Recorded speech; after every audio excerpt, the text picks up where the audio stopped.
Hey friends!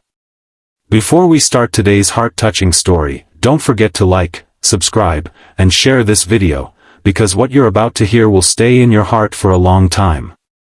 Now let's begin. It was one of those ordinary afternoons when life decided to teach everyone in that cafe a lesson they'd never forget. The place was warm, filled with the scent of roasted coffee beans and quiet chatter, until he walked in. Tall, confident, and dressed in a crisp navy suit that looked like it cost more than most people's yearly rent, Ethan Cole, the billionaire owner of several tech companies, stepped through the glass doors. His watch shimmered under the sunlight, a limited edition Rolex. People whispered, phones discreetly turned toward him for pictures. But Ethan didn't notice. His mind was far away, somewhere heavy, somewhere lost. He ordered his usual black coffee and a croissant, then sat down near the window. From the outside, he was the image of success. But inside? He was hollow. His company was under investigation, his closest partners had betrayed him, and worst of all, his late wife's charity foundation, his only emotional anchor, was collapsing due to fraud he hadn't even committed. He took a deep breath, rubbing his temples. Just one peaceful coffee, he thought. Just one quiet moment. When the waitress brought his bill, he reached into his leather wallet and handed over his platinum card without thinking. She smiled politely and swiped it. Then the sound came. Declined. Everyone in the cafe turned. Ethan's eyes flicked up, startled. The waitress looked embarrassed and tried again. Declined. A flush crept up his neck. He pulled out another card, same result. Then another. All declined. For a man who'd never heard that word before, it felt like a punch straight to his soul. He could feel the eyes, the whispers, the judgment. Someone murmured, "Guess even billionaires can go broke." Another laughed softly. Ethan stood there, stunned, frozen by humiliation. His hands trembled slightly as he reached for his phone, pretending to check something. His voice cracked. There must be a system error. I'll call the bank. But before he could, a soft, trembling voice spoke. I can pay for you, sir. He looked down, and there she was. A little girl, maybe 8 or 9 years old, holding a few wrinkled dollar bills and some coins. Her shoes were worn out, her dress a little faded, and her small backpack had patches of different colors. Her eyes, though, they were bright. Everyone stared. The billionaire and the poor little girl. Ethan blinked, speechless. "Sweetheart, you don't have to." But she interrupted, pushing the money toward the cashier. "You look like you need help," she said softly. "My mom says, if you can help someone, you should. Even if it's just a little." For a second, silence swallowed the entire cafe. Ethan's throat tightened. This tiny stranger, with nothing, was doing something no one else in the room dared to do.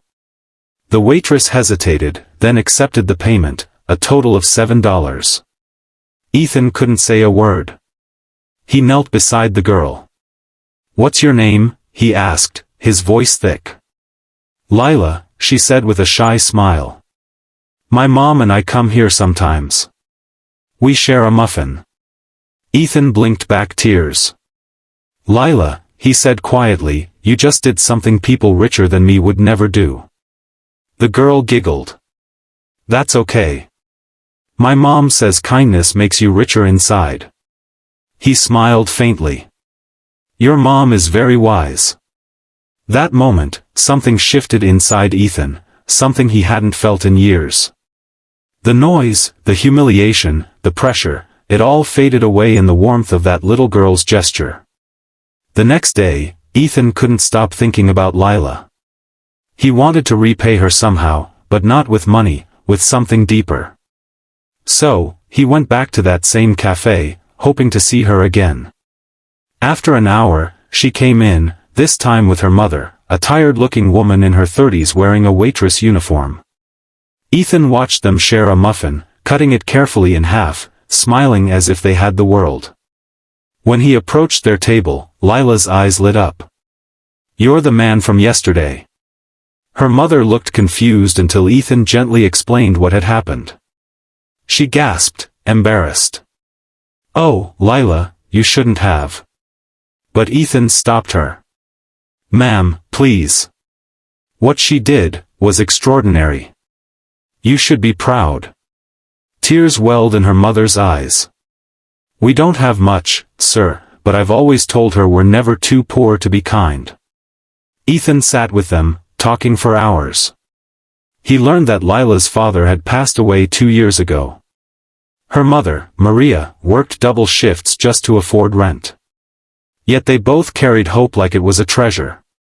Ethan was silent for a long while, his gaze distant. Then he said quietly, "You reminded me of someone, my wife. She believed in kindness too. I lost her 3 years ago, and somehow, I lost that part of me with her." Maria reached across the table, her eyes gentle. "Maybe you didn't lose it," she said softly. "Maybe it was just waiting to be found again." That night, Ethan called his foundation team.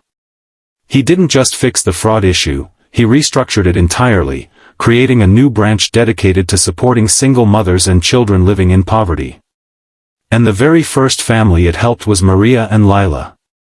Months later, the cafe hosted an event, funded by the new foundation, offering free meals and education support for struggling families. Reporters came, curious about the story behind the Lila Foundation.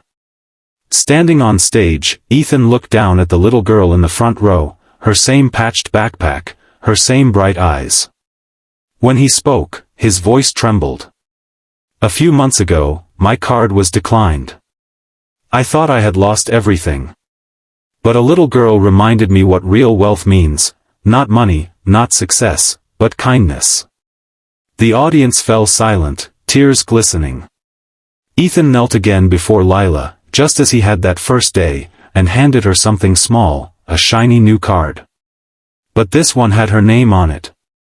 Lila's card, Unlimited Kindness.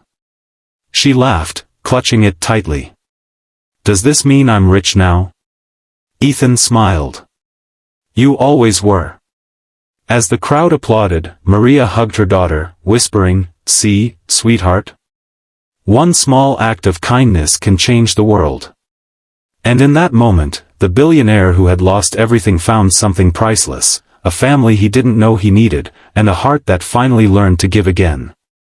If this story touched your heart, make sure to like, share, and comment below, because kindness, just like Lila showed us, only grows when it's shared. And don't forget to subscribe for more stories that remind us how beautiful humanity can be.